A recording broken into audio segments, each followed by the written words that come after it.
Today, I thought we would visit a restaurant I have not been to in over 2 years, since before the pandemic. Maybe check out a comic bookstore. This is a day in the Bay. Tommy Loves Stuff, where he talks about the things that he loves. What's going on? It's your boy back at you with another Tommy Loves Stuff video. You know, some days you wake up with no particular agenda. You just want to jump on the bus and get going and see where the day takes you. And that's exactly what I did. I decided to go down to 9th Street, 9th and Irving, 9th and Judah, around there in San Francisco. I'm fairly familiar with that area. I used to work at a museum in Golden Gate Park that's close by there. So all the places that you're going to see was what I saw on my walk to and from work every day. This was pre-pandemic and stuff. I decided to start at Golden Apple Books, or Golden Apple Books by the Park is what I think the official name is. It's a great bookstore, independent bookstore. They also have another location elsewhere in the city, but this is the one I've been to the most. You know, you get a lot of books that you don't see at like a Barnes & Noble or something like that. A graphic novel section where the graphic novels are more like the independent releases, not like they have some Marvel and DC stuff, but it's mostly like, you know, introspective comics and stuff like that. Stuff I like reading. They have a section for local zines, and they have a magazine section, which is cool because I used to love reading magazines, so it's always cool to see that there's still some magazines in print. I didn't pick up anything, but I did start to get really hungry. And next door to the bookstore is Jenny's Burgers. Now, I'm going to leave a link to the addresses for everything down in the description below if you want to check it out. Jenny's Burgers, the burgers are great. They're, you know, pretty big burgers. They're tasty, but I went for the wings. Now, I hadn't been to this place in 2 years, and the wings there, I remember, I don't know what they do to them, but they're just crispy. And well, as you can see here, like they're crispy and they just look delicious. You know, they got like sauces that you could throw on there, like a barbecue sauce or whatever. And it's fantastic. I got some curly fries like I normally do. You know, I'm glad to see that a lot of the same places are open.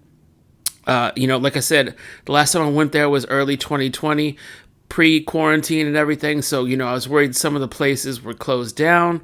Thankfully, they didn't. The food was great. It's so cool having a bookstore and a wing spot next to each other. You know, Fridays, sometimes I would go early to that area and, you know, visit the bookstore or get some wings before work. You know, it was always a fun thing to do, and I'm glad that nothing has changed there. The food was still good. The bookstore was still dope. I almost forgot to mention, if you're in the area, the burgers and the bookstore are located right across the street from a super cool magic shop. Like, how often do you see magic shops these days?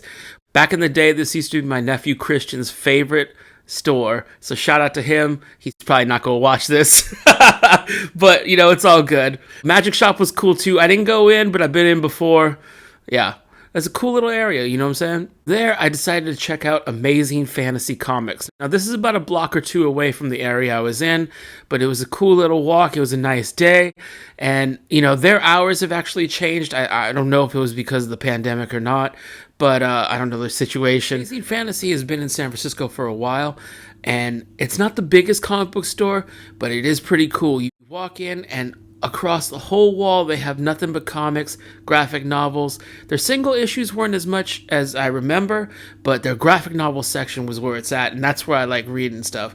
Before I dive into the graphic novel and the steal that I got, I wanted to mention that I dug through some of their bins and I found a bunch of old Wizard magazines. Now, for those of you who don't remember, Wizard magazine was the magazine in the 90s for comic fans. You know, this is pre-internet, kids. This is where we got our info. I remember buying the first issue of Wizard way back in like 91, 92, something like that. This was around the time that the guys who started Image Comics left Marvel. You know, Rob Liefeld, Jim Lee. They made that jump. Wallace Portacio, a bunch of other, Mark Silvestri. You know, it's all coming back to me. These, like, when I was like 11 years old, these were like rock stars to me. Like McFarlane and Lee, the way they drew like X-Men and Spider-Man, you know, incredible. This was back when there was like the artist was running the books and like the stories were good, but like you were buying it for the cover and the art and stuff like that. Wizard magazine was always aces in my book. I remember like when I dropped off of comics like in the mid to late 90s, like maybe 95 or so, I would go to the grocery store like with my mom, and I would see a Wizard there, and I would pick it up every now and again just to see what was still going on in comics. And it was like that way for a while till I started getting back heavy into comics in like 99, 2000 and stuff like that. I always read Wizard. I think I had a subscription at one point in the mail, back when magazines were more prevalent. Finding these old issues, and they were cheap, y'all. Like, they were cheaper than the cover price than they were then, which was awesome. So I picked up a bunch of them, excited to read through them, have a little nostalgia trip, or maybe these are magazines I haven't even read before. One day, maybe it'd be super cool to have a full run of Wizard magazines. I got a bunch, and, I probably have a bunch more to go. And now, let me tell y'all about the steal that I got. Super dope. Before I get to this gem that I found at Amazing Fantasy Comics, let me give you a little bit of backstory. This happened during the quarantine 2020. Like I said, I've been mentioning that a lot in this video, but this area that I was in, doing the day in the Bay, I was, nostalgic for because I used to work down there. Like I said, I would see the places where I would stop in on my way to and from work. During the pandemic, I started reading Walt Simonson's run on Thor, like the Mighty Thor and stuff from the 80s.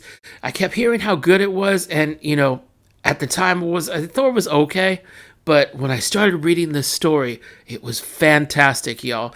And it literally became part of my quarantine routine. I would wake up in the morning, read a couple Thors on Marvel Unlimited, and shout to that app, it's dope. And then, make breakfast, start my day or whatever. But getting to read some of those, I read the whole run. I read like maybe 100+ issues of Thor during the quarantine, and it made me a Thor fan. And since then, I've been reading the comics, picking up the Epic collections, which brings me to this. For 2 years, I looked for this because it's been out of print, but this is the Marvel Epic Collection Thor in Mortal Flesh. Weird title, granted. This is volume 17 in the Thor story from 89-90, so you got that late 80s, early 90s Thor goodness. I can't wait to read it. Now, as you can see here, on eBay and Amazon and stuff, the prices, because it's been out of print for so long, are ridiculous. Now, I found this for cover price. This was like, $40 or something, down from like, people were charging hundreds of dollars. This was a steal. I couldn't believe it was just sitting there on the shelf, so I was excited to get it. I was excited to get the Wizards. I can't wait to read them both, and it was just a fantastic day in the Bay, y'all. Now, after that, I jumped back on the bus, headed home to make some dinner, be with my family, and I'm so excited. I was so excited to get that comic book and to get those Wizards that I couldn't wait to tell you all about it. That's exactly what I'm doing. Now, if you like what you're seeing or are mildly entertained, please like and subscribe down here. Hit that bell notification in the corner. It's somewhere, I don't know where it's at. And do your boy a solid. Help spread the word about the Tommy Love Stuff channel, YouTube's best kept secret. We got a lot of great stuff on this channel if this is the first time you're watching. We talk most things pop culture. We talk movies, food reviews, wrestling, comics, TV, whatever you like. If it's nerdy, we're probably talking about it here. We'll be back with another video soon. Until then, please check out the other videos in our playlist. Like I said, a like and subscribe would really help your boy out. So check out the other videos we got going on the different playlists, and we'll be back with another video soon. Later.